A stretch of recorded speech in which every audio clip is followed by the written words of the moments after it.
Hello, everyone, and welcome to USA Global TV, home of Talking Heads. And a big shout out to our friends listening on Business Talk Radio out of New York. I'm Dr. Jacalyn Kerbeck, and our show today is Holiday Traditions. Ooh. Today we'll be exploring Christmas. And joining me, as always, is the beautiful and talented, lovely Daphne Diluce. Hi, Daphne. How are you? Hi. Well, hello, everybody. Hello from the UK, wherever you are at this time, approaching Christmas. It's coming quickly. We're already seeing commercials on television, and here in the States, we didn't even get to Thanksgiving yet, which we had a great show about that last week. But it's Christmas everywhere. I went to a shopping center, and they already have trees that you can buy for sale. So Exactly. rush. Well, here in the UK, it's Christmas all over. All the shops have Christmas stuff. The Christmas food is on the shelf. The trees are ready to buy. The lights are starting to get switched on. So I guess it's time. So you're even ahead of us. That's interesting. We've got a great guest with us, Roland, who is an expert in a lot of areas, especially the holidays. So he's going to share more with us. Before we bring him out, Daphne, I'd love for you to share a little bit with our audience about the work that you do at Roar Media Creative and Brand Clever. Oh, okay. Well, thank you. Well, I'm a founder of Raw Media Creative, and I have a methodology called Brand Clever. I'm a brand expert and a creative, and somebody who can't do their hair. Anyway, and what I do is Raw Media Creative. I'm COO and also co-founder. So it's creative everything, creative branding, creative film, creative advertising, publishing, everything that you need 360 degrees to get out to the world. And that's what I do. And you do it so well. Look at the beautiful graphics we have here today. I'm just really loving getting into the Christmas holiday spirit. Glad you like it. Daphne, let's bring out our guest. Roland.friedl is also a co-host on the Mallorca Connection, which is our show that we have tomorrow. And he is our in-house resident holiday traditions expert. So welcome to the program, Roland, joining us from Mallorca. How are you? Hello, Jacalyn. Hello, Daphne. Nice to see you. I'm fine. Hi. Thank you. Lovely that you're here again. Time to dig into your brain and find out all that historic information. I don't know where you find it from, but every week it's fascinating. Yeah, I love this because I think I'm not an expert. I don't have a degree in holidays, but it's a funny story. When I was much younger, after university, I joined a corporation, and after a while, I said, no, I want to do my own stuff. And one of the reasons was because in my home country, I'm originally from Austria, you only have 5 weeks of vacation, 5 weeks of holiday. And I said, how can somebody stand 5 weeks of holiday? That's not enough. So I'm starting my own enterprise, and I can go on vacation whenever I want because I love vacations, I love holidays. and after a while, I love to find the history and the traditions behind it. What's the meaning of it? That's very interesting for me. That is fascinating. And, Roland, here in the States, people would be like, 5 weeks vacation, what? Because we're so used to, no, we're not going to go on vacation. We'll just keep working.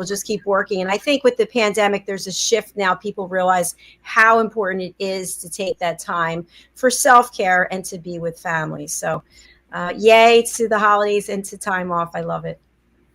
We don't know about it, Daphne, do we? We don't know about the time off, but... Not quite sure what that is. I have to look it up in the dictionary.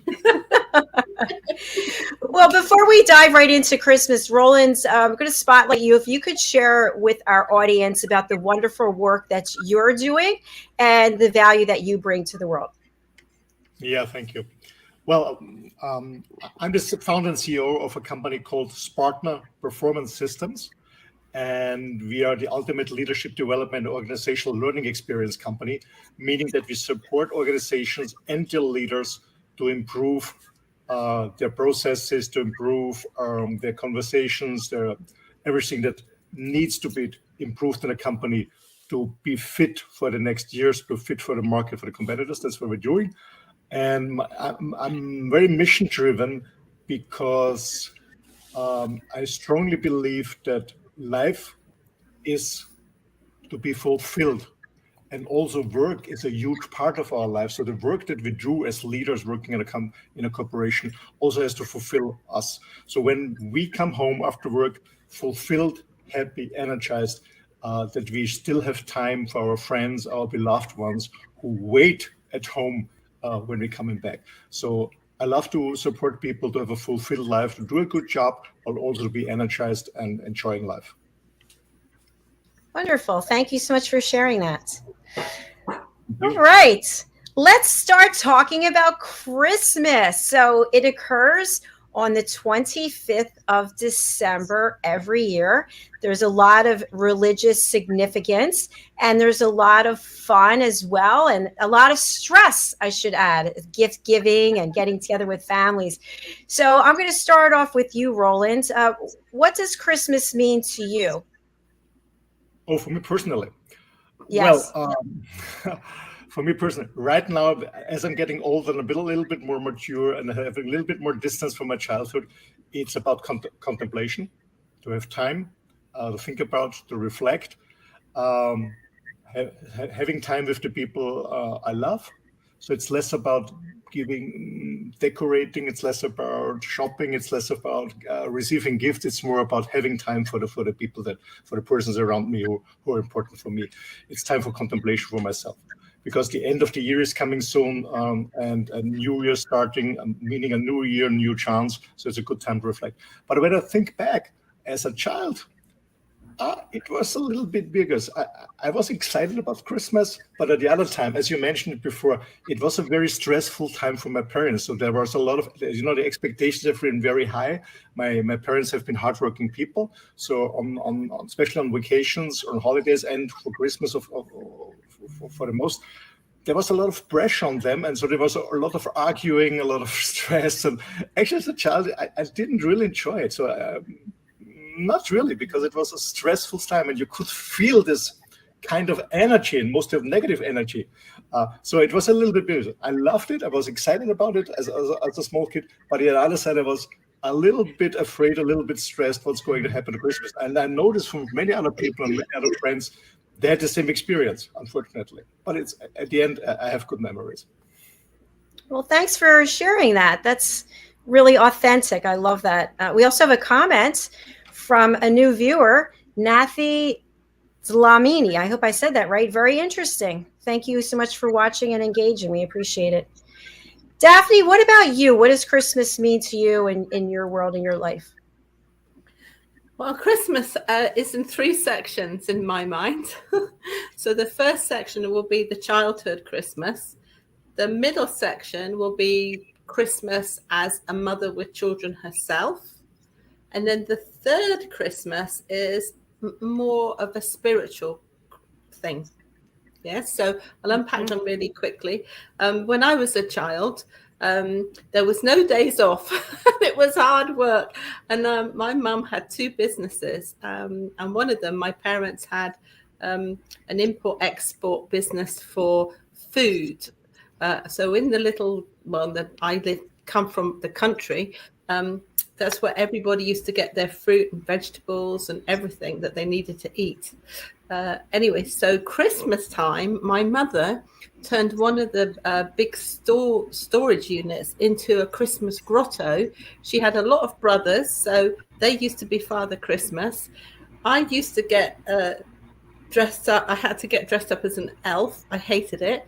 And we also were the main suppliers of Christmas trees. So my childhood memories are either being out in the freezing cold selling Christmas trees and getting, pricked and like really sore, or being dressed up as an elf, feeling like a fool, with so much Christmas music in my head that I used to go cross-eyed. But they were wonderful days because we used to have like queues of kids with their parents queuing up to come to the grotto. So, I learned at a very age to be of service and to be kind. And I always wanted to help my mum, which I did a lot. And then the Christmas tree thing, that was great because the smell of Christmas trees always make me happy. So then moving on to then being a mother and having these little children, I just adored decorating everything I could and making Christmases as magical as I could. And I love to cook, and my family love to eat the food I make. So I completely would immerse myself in the whole thing. Now that they're all grown up and some of them have kids themselves, that my Christmas is now very different. So it's more about actually getting ready for the new year, and actually just making sure the whole family is happy in the best ways that I can. And then by that time, I'm usually cannot wait for Christmas to go over, because one thing about Christmas, it brings up a lot of grief. So all these lovely aunties and uncles and the mum I had are all dead. So I feel really miserable at Christmas sometimes, which I think a lot of people do because they miss their loved ones. So that is my 3-part series of Daphne's Christmas. Thank you also, Daphne, to you for being so authentic and genuine. That was truly beautiful. We have a follow-up comment from Nathy, because as you grow older, the perception differs as well. Yes, very well stated. And from my points, I don't have any children and I'm not married. So I've spent many of the Christmases in my life with my parents. And of course, my dad's not here anymore. And so I spend it with my mother. And it really sometimes I spend it with my sister and her family, but it's really gone from being very focused on presents and food, eating and getting together. To me, it's much more a look inside and, a gratitude and yet some inquisitiveness about this amazing planet, about how we got here, about what we're doing to keep it going for other generations, and just how it all started and what role can I play to help others. So I have to say there were years when I was very materialistic. It was all about the greatest shoes and the greatest bags and, how many presents did I get? And as I've gotten older, that doesn't have any meaning anymore. Oh, that's wonderful. The thing is, I think it's very interesting how Christmas has become such a mix of so many things. So I'm going to roll the first question out to Roland and say, how would you, if somebody had never heard of Christmas, how would you describe Christmas to them? Oh, that's an interesting question.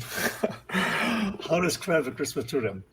Well, I would say it's a huge family festival where everybody's very, very excited, especially the small kids, because depending on the tradition, Santa Claus is coming, or the Christ child is coming, or whoever to call it, because there are different traditions in different countries, how the kids get their presents. How to describe them? That's a good question. I would say a festival, a family festival, full with energy, full with good smellings. I just came to my mind when I was a kid, the smelling of the tree, the smelling of the candles, the smelling of the pastries, the smelling of the wine we had. How do you describe it? Oh, I guess it's the most desired festival of any kid I get. I guess it's more, when I speak for myself, it was more important than my birthday or something like that, because the birthday was about me, but Christmas was about something else, much something more important than myself. A difficult question. It's because Christmas has so many components about, as you mentioned before, the food, the family coming together, the tree, the singing special Christmas songs, and I guess it's the same. I guess people have to really experience it. It's the same like when somebody never ever had a vanilla ice cream and then, okay, describe how it tastes. I said, you have to try it. And I guess you have to participate on a Christmas party, on a Christmas festival with a family. I guess the best thing is to describe it. you have to make it your own experience, because everyone has his own traditions, his own food, his own stuff. I guess it's difficult to describe for me. Oh, that's a fair enough answer. What about you, Dr. Jacalyn? How would you describe Christmas? Well, I think it also depends on how religious you are, or if you look at it from let's say the actual meaning of Christmas, Jesus Christ passing away, dying, and what that means, and then Santa Claus and that whole thing in the North Pole. So I think it depends what perspective that you look at it. So for some people, it's a very religious holiday. It's probably next to Easter, the most religious holiday of the year, where people who don't typically go to church are going to church because they want to give thanks and give acknowledgement. And for other people, it's, Santa Claus is coming and let's get the cookies out for Santa, and he's coming down that fireplace, the chimney. And so I think it depends on the perspective, or maybe they can both be combined. What are your thoughts, Daphne? Well, my thoughts are this, because in my family, I've always had very inquisitive children, so I've had to come up with the answers quick. So this is what I know about Christmas. Christmas is a celebration of duality, as I would say. There's a celebration of Jesus Christ being born. But the thing is, if you really do a lot of digging around, the likelihood of Jesus Christ being born at Christmas is very unlikely. He probably was born in the spring. But the church actually decided to have Christmas on the 25th of December, because that was the time when all the pagans were actually doing their thing, which was quite wild at times, whether they were from the north or whether they were the Romans. So then Christmas was born. And then the thing is, then if you go back to Christmas, where did this materialistic Christmas come from? America had a lot to do with it, because at the time, there was Charles Dickens wrote a story all about Christmas. And then as people started to, listen to the story, they thought that was that's what Christmas was about. And then a guy wrote a poem about Rudolph the Red-Nosed Reindeer. So then people started to putting all together. So, and there's much more, which I know that Roland can unpack as well. We can unpack it a bit together. But I would just say to people, it's a celebration of spirituality, myth, legend, all coming together. And history, all sorts of things that people have had over the ages to celebrate the light and actually rebirth. Well, actually coming out of the light, coming out of the dark, going into the light, and surviving the cold, dark times. So that would be my answer. I think that's a great answer. And by the way, we have a comment from Simon McDonald from the United Kitchens, our show on Friday. Love the set. We can thank Daphne Diluce for that. Daphne, I think that was a great explanation about how they come together. And I didn't know that about you said someone wrote the Rudolph the Red-Nosed Reindeer. Can you share more about that? I've got the name somewhere. After the break, I'll get it because I wrote it down on a piece of paper. But yeah, there was a guy who actually wrote a poem. And then around about the same time, it was around about the 1840s. And then the UK started Christmas cards. And then somebody in the UK started to send Christmas cards to their families in America, and then America copied. And that's where Christmas cards came from. The Germans contributed the Christmas trees because the Germans used to decorate the Christmas trees with apples, and then that turned into ornaments. So you see, you've got this kind of merging of all the things from the past. And the church at the time just was really happy for people to be acknowledging, the three kings coming to Bethlehem, the star, Jesus's birth. So they didn't want to stop pagan traditions because they wanted the celebration of Jesus's birthday. So, it's a mashup, as we'd say today. Stealing from or taking from everything.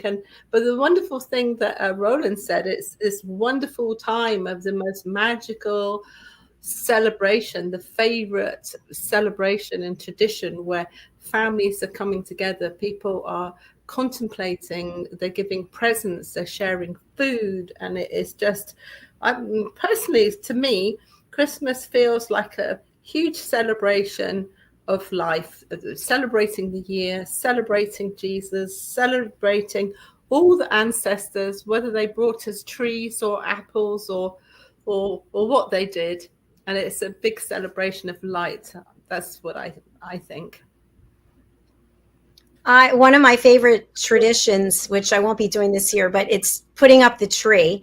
And it's evolved over the years, where I used to have a real tree because I love that smell, Roland, like what you had mentioned. There's nothing better than that. But then the pine needles fall all over and the vacuum cleaner gets backed up. So now I have an artificial tree, which is white, but I love to put it up early, and then I'll keep it up, maybe till the end of January. And I love decorating it in my own unique way. So that's one of the things that I really like. What about your tree? Either one of you, do you put a tree up? And if so, how do you decorate it? Well, Daphne? Oh. Okay, yeah, tree. Yeah, well, of course, I'd like to have a real tree. And then what I try to do every year is have a real tree with roots to keep it alive, but it never lives. But I do try, right? A friend of nature and all that. But I love my tradition of trees, that I like to have a different color decorations every year, So I very much, I suppose it's being a designer, isn't it? I like to kind of have it themed, or, like make everything white and silver, or gold or red, or last year it was pink. Oh, last year we had pink, and I had these lovely pink masks with feathers. They were absolutely beautiful. This year, I've got no idea what it'll be. But also, one of my traditions at Christmas is fresh flowers. I always go to the flower market about five days before Christmas Eve, and I will buy boxes of fresh flowers and fill up every vase I have. And then in between the flowers, put the baubles and things like that. So I think my house looks more like a florist shop. Oh, that's beautiful. You'll have to take pictures and share them with us. Mm-hmm. How about you, Roland? Well, I love Christmas trees, and the natural ones, not the artificial ones, because I love natural flowers or natural plants, not the artificial ones. But I understand that in some cultures or in some religion, it's difficult to get a real ones. I live here now on the island on Mallorca in Spain. It's very difficult to get a real tree. So, and when you get one, they're very expensive. But I love the real ones because I love the smelling, first of all, and it's a good memory of my childhood. And right now, I don't have a Christmas tree at all because, my kids are also grown. They live far away in another country, also my grandkid. So I don't do this anymore, just for myself. But I loved it. And I remember when I was married my first time with my kids, I really missed the Christmas tree. And what I mean is buying them and decorating them, because we spent every Christmas we spent in the house of my parents in-law. So that was convenient because I didn't have to buy anything, no food, no Christmas tree, no decoration, but I missed it to do myself. And I remember in my second marriage, the first thing I was looking real forward was on Christmas, going to the market, buy a Christmas tree, bring it home, really a huge one, a heavy one, to be a real man, bring it home. and my wife, my second wife, she decorated it. And in the meantime, I met friends to have some drinks or something like that. So I really love real trees. I love the smelling. When we talk about decorating, I love the simple ones. So in my home country, in Austria, some are really very colorful, not so heavy like in the US. There are a lot of light stuff like that. We have it more natural with real candles, so no electricity candles, the real candles. And small red apples. I love the green with the red. So and straw. We used straw figures that are golden. So we had mostly three colors: the green of the tree, the red of the apples, and the golden of the straw figure. So really, simple ones. Yeah. But as a kid, I remember I loved the sweets, the chocolate and the sweet stuff from the Christmas tree. Not all, but most of them. And I remember this very, very good. But I love Christmas trees. Absolutely, yeah. But now in Spain, I don't have them. Thank you, Roland. I think it's so interesting how the three of us have different perspectives on trees, even because Daphne, you like a real tree and you're decorating it with your flair. And Roland, you like a real tree and you like to have it more basic. And I think because I've lived in a high rise for a lot of my adult life, that part of the reason why I stopped getting real trees was because for a single woman to get the tree in the car, get it in the elevator, get it, it's a lot of work. So when you have the artificial tree, to just take it out of the closet. But my tree is white, as I mentioned, and I decorate it with red feather boas. And I have these Barbie dolls that are collectibles that one's wearing Dior, the other one's wearing Chanel, one's wearing Ralph Lauren, and I have the Barbies on different places of the tree. So it's a very unusual tree. I have little handbags, that actual handbags that are on the tree. So I guess I'm a little crazy. Yeah. Well, I don't think you're crazy. I think that's the thing. It's one thing about Christmas. It's about self-expression as well. Because before Christ was born, and when all the pagans were celebrating Christmas, they used to switch roles. So they used to knock on the rich people's houses or their employers, and they would the rich people would have to give them the best of everything. And then they would, the leader would be like a fool, and kind of, there used to be absolute craziness as everybody was self-expression, doing what they want, eating and eating. And there was a lot of meat around in some of the dark days, because when people used to kill their animals because they didn't want to feed them over the winter, be too expensive, or they didn't have the food. So they went absolutely nuts. So that was full of expression. So why not? If you like and I think that Christmas tree is probably a collector's piece. It's probably very valuable with all those things, all those collectible pieces. There are, and you and I had talked about this, Daphne, because I'm getting ready to move somewhere else for the next month or so, and I was going to take all of my stuff with me, but it's just too much work. I'm actually sad because every one of those things has a meaning. Every decoration that goes on the tree has some special meaning to me. So, all right, but we are going to actually take a break, and we are going to hear from one of our guests. She has performed a beautiful Christmas carol that we're going to listen to. It's Frederica Crum from the UK. She's a mezzo soprano, and we're going to watch her Christmas concert. We'll be right back.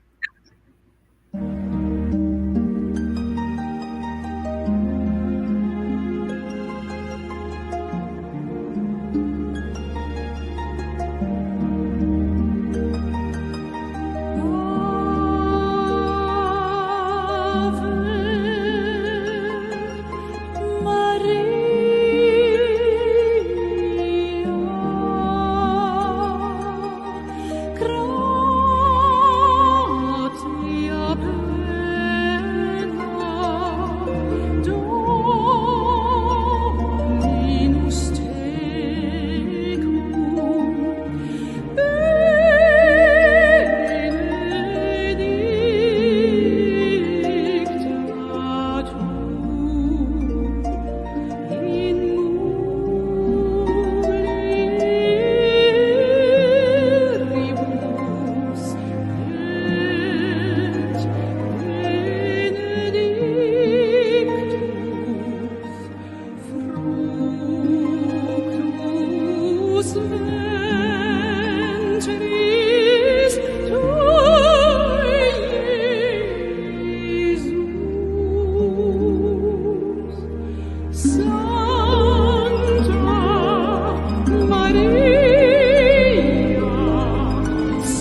and welcome back to USA Global TV, home of Talking Heads, and hello to our friends listening on Business Talk Radio. Our show is Holiday Traditions, and with me to discuss, Daphne, Diluce, and Roland.friedl.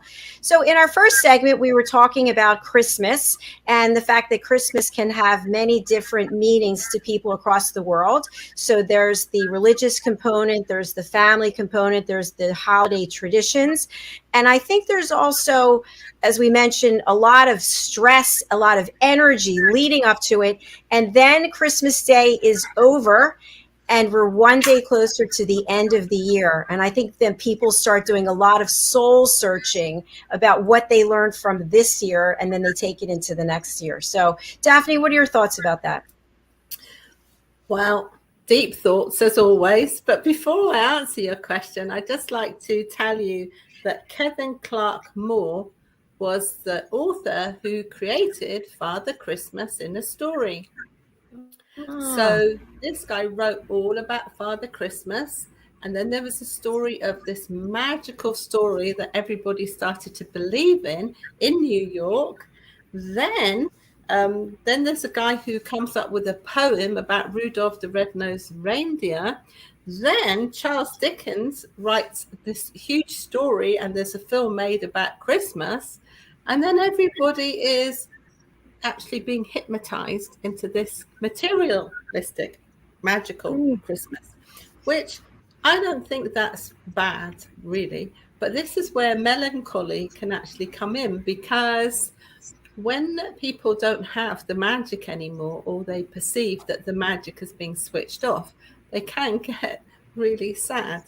But magic can be different for different people. Like I know I get sad, not because of materialistic things, because I really miss my family. And I still don't understand how I could have this huge family and then suddenly they're all dead. It's like weird. So those are the things that make me sad. But then I put a big mask on and my family and friends wouldn't even know I'm sad. So I do my reflections in private. But I think there's a lot of people that actually get very triggered at that time because they missed somebody, or they perhaps didn't reach a certain thing in life that they wanted, or perhaps they didn't get a present.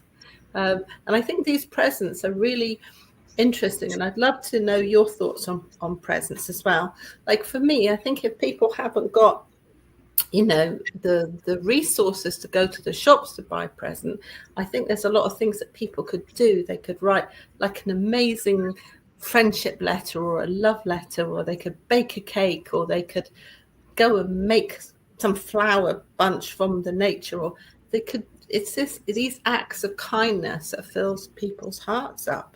But I think, Christmas is loaded, and then of course with emotional triggers, and then of course people have to, well, they don't have to, but they do feel obliged that they have an obligation to so much, and then they're perhaps sitting with people that they want to sit, or they're going to people's houses and they don't want to do that, or even their traditions get overridden by the children because they want to do it, and then what you used to do has gone out the window.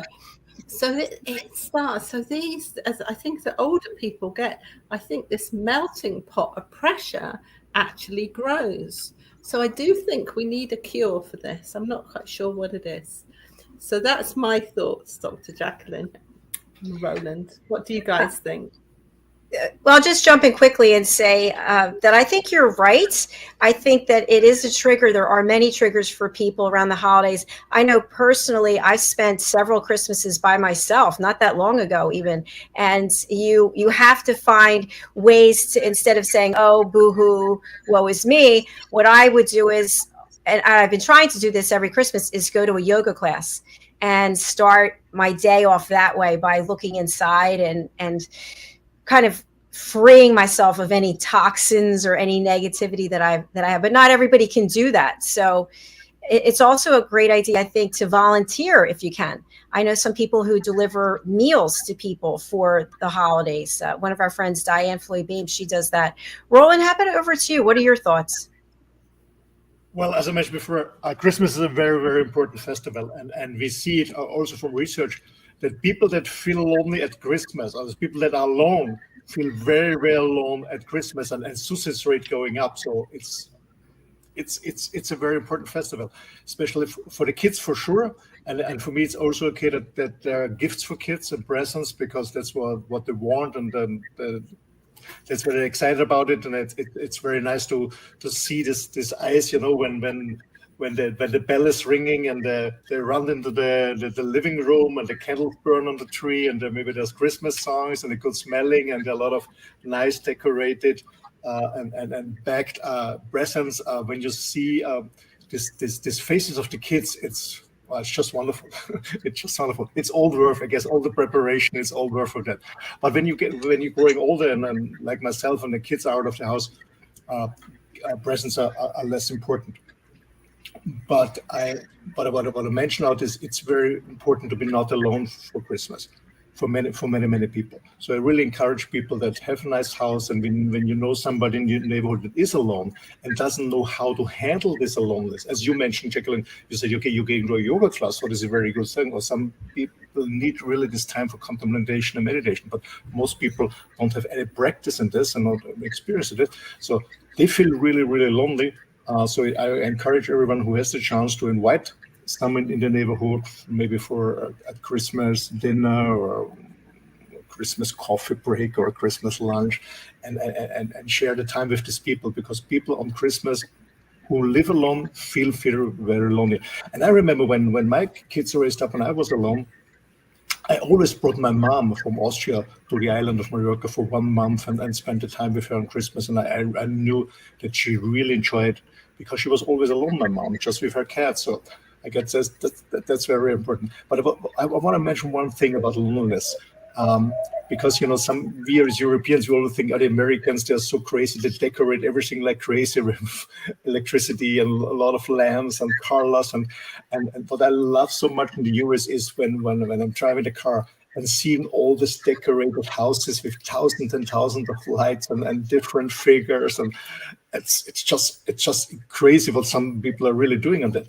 And I remember when I was in my 20s and the 30s in Austria, and starting my career and my own business, and then I was traveling a lot of time in my car, miles and miles of kilometers, lonely days and lonely nights, and dark nights, especially in winter, when the sun goes down very early. And I remember before Christmas, when I was passing by some houses that has this decoration, you see a decorated tree outside, or a figure with candles, you see a Santa Claus or an angel or whatever. I always felt so happy and so grateful for this, because I felt like coming home. I feel that I'm not alone. I feel this warmness and this stuff. So I really encourage all people, decorate your house also outside, because you never know who is passing by lonely, walking or driving a car, and feels happy and warm and welcome when you see it. That's wonderful suggestion, Roland. Thank you. Because that does make a difference. You can really change someone's outlook by just letting them know that you're there and that you care and that they're not alone. Absolutely. I have to say that I've also had loneliness and been alone on some Christmases for all sorts of reasons. And one particular Christmas that I was alone, I just felt it was like if an icy cloud had entered my home. And then I just thought, I don't like this. So I went nuts in a lovely way. I love to dance and I love to sing. So I put all the music on, but I put all the carols. So I started with the carols and I wore them out, and I sang and I sang. And growing up in the country, we always had to go to the little churches. So you'd have to go to the midnight church ceremonies. So there's all these, and in Cornwall, they have some wonderful choirs and there's lots of singing. So that was programmed into me. So I was singing. Then I was calling people I hadn't talked to for years and telling them lovely things. And all I did was just kind of just push out kind of lovely energy. I had a great time.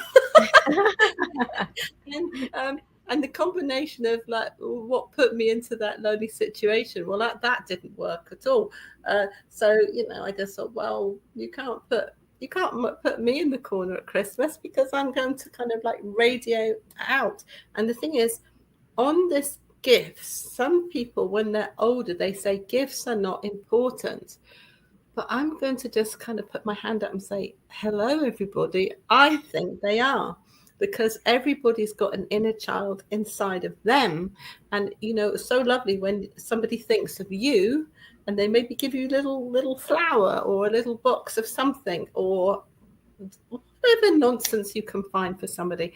But when you have people come forward that have actually put some thought for you, no matter whether you're 2 years old or 120, you will see that face light up. So that's what I like to do. I like to see, you know, through giving, that the face will light up through deeds of kindness. And you know what? Another thing, I just have to have a little rant for about 30 seconds. Why do people keep nice thoughts in their head? Because there's so many people that think really wonderful things, but they never actually say it. So that's one of my things. When I think something lovely, I just blurt it out and say it. So at Christmas, you could give the gift of compassion, of joy and peace, and open your heart to yourself and others. I love that. An open heart, I think, is really the key. I have a question, ladies. Do you also have a mistletoe over the entrance? And do you have still this tradition of kissing a Christmas kiss on under the mistletoe? Is it still a tradition? We do in the UK, very much so. We do in the USA, but sadly, it's always me there. It's just me, like, oh, no one's a kiss. How about there? Do you have it in Mallorca? No, unfortunately not. But we had it in Austria, but here in Mallorca, not now. Well, I've got some solutions here. You know, as a designer, I could see kind of you getting a pole to put the mistletoe on with a little hanger on the top, belt it to yourself, and go walking out in the mall, and then you're transporting the mistletoe. Or you could just wear a T-shirt saying "Kiss me now," right? After you have an interview, after we see your medical results, and we interview you first. Well, I think the thing is about mistletoe that people might not know, but in the UK we are so fortunate, because in the summer, and actually in the winter time, well, in the summer, the mistletoe actually grows on other trees. But as in the autumn time, like now, the leaves are coming off, you can see the great big mistletoe bushes growing between the trees. It's absolutely beautiful. Because what I know as a country girl, a lot of people don't realize where stuff comes from, or how it gets there, or how it's grown. Mistletoe, especially with the little red ribbon tied up. Yeah. But I had an uncle who was really quite cheeky, and he used to pull down the mistletoe. So he used to go take it down to the pub, and then he used to walk around, and he used to go around there, and it was like transporting the mistletoe with him. Yeah, he did very well. At a pub, I guess you do really well. Yes, that makes a lot of sense. Well, he was very handsome as well, so that maybe had something to do with it too. I didn't know that about mistletoe. So I know that the tradition, but I didn't know about the actual. Is it a plant, or what are they, leaves? No, it's like a fungus actually. But it actually attaches itself on a tree, and it grows, and it's quite fascinating, because as you're driving, especially as the twilight is there and the sunset's going down, you can see the big tree with the big balls of mistletoe. And I remember saying to my people that I'm with a lot, I would say, "Look, do you see the mistletoe?" And they say, "Isn't that a bird's nest?" I go, "No, that would be a really big bird's nest. That's mistletoe." And they go, "Really? Wow!" And it's just like. Yeah, so I don't know actually how they'd have to get a big ladder to cut it out, so they can sell it, I guess. But anyway, there's some way to earn some money. Exactly. There's a job for 1, 2, 3, 10 people. Who knew? Exactly. Yeah, but the mistletoe has a nice story. Do you know it from where it comes from? It's very old. Oh, please tell us. Pray tell. The thing was that in the Norwegian tradition, the godness Baldur, the son of the god, the one godness Odin, he was supposed to die an accident, and his mom Frigg, she asked everyone to help her son to come back to life, but what she didn't see was the mistletoe. And so one of the Jews brought the mistletoe. The mistletoe was in the old tradition always a very important plant because it was blossoming in winter. It was a very good, a very good treatment for people who couldn't get babies. And so she said, okay, let's try the mistletoe. So she healed Baldur with this plant, with the mistletoe, and therefore his mom Frigg, the name was Frigg, was cultivating mistletoes on trees, and said everyone who is passing by, she will give a kiss, and therefore this tradition comes. Yeah, so she was so happy that her son was alive again, and for her it was a symbol for life and for love. And this is where it comes from, kissing on a mistletoe, because she promised that she will kiss everyone passing by this mistletoe who saved her son's life. That's the tradition. Wow, that's cool. I never heard of that. Yeah, we learn so much on this show, don't we? Week after week. Yeah. We do. Absolutely. And it's important. And I would love people to interact with us as well, tell us about their holiday traditions. But do you know, we spoke about little different traditions, we spoke about gifts, but do you know that in all of our countries, there are different traditions how the kids get a gift? Because in my home country, in Austria, there's we call the Christkind, the Christ child. That I guess in the US you have the Santa Claus, no? Who brings the gifts? In the US? Santa Claus, yeah. Here in Spain, Santa for example. Claus. Okay, here in Spain, where I live now, the kids get the presents, because in my home country, in Austria, the kids get the present on the 24th, so the day before the 25th, before the celebration, on the day before. And here in Spain, the kids get the presents on the 6th of January, and by the Three Kings. So there's no Christ child or Santa Claus tradition in Spain. So the kids here get their gifts on the 6th of January by the Three Kings. So there's a very nice tradition. So here in the small villages here, the parents bring all the gifts to the major house. They save it there. And on the 6th of January, the whole village comes together. And then the Three Kings give the gifts in front of all other kids, the presents. A very nice tradition here in Spain. Oh, that's beautiful. That is beautiful. So we could I could fly to New York, have Christmas there, get back in time to have Christmas in London, fly over to Spain in time for the 6th. I could do very well this year if I've got my COVID thing sorted. That sounds like it'd be a lovely way to spend it for sure. Well, we have to wrap up our show as we have another show right after this, The Wise Ones. So I have put your contact information into the comments. So anybody who wants to reach out to Daphne or to Roland, you can reach them by checking out the comments. But Daphne, who would you like to contact you? Well, people out there who actually want to get their name out into the world. If they're doing something great, they want the world to know about it, whether they're an author, an actor, actress, business person, entrepreneur, TV personality, whoever you are, and you want to rebrand yourself, refresh, raise your profile, get content made, and actually grow into the fantastic person you are, that's the kind of person that I can help greatly. So you can find me at my name, Google me, Daphne Diluce. Daphne at daphnedeluce.com is my email, and it'd be delightful to hear from you. Thank you, Daphne. Always a pleasure seeing you. And Roland, who would you like to contact you, and how should they reach out to you? Well, we're looking forward to getting in contact with business leaders who are committed to go on the next level by our what we call radical, progressive, and holistic approach to bring their organization, their leadership, and their team members on the next level. And they can contact us. The easiest way is to go on our website, which is in English and German. The website is spartner-performance.com. I spell it SPARRTNER minus, but Jacalyn, you know what it is in the US. Performance, PERFORMANCE.com.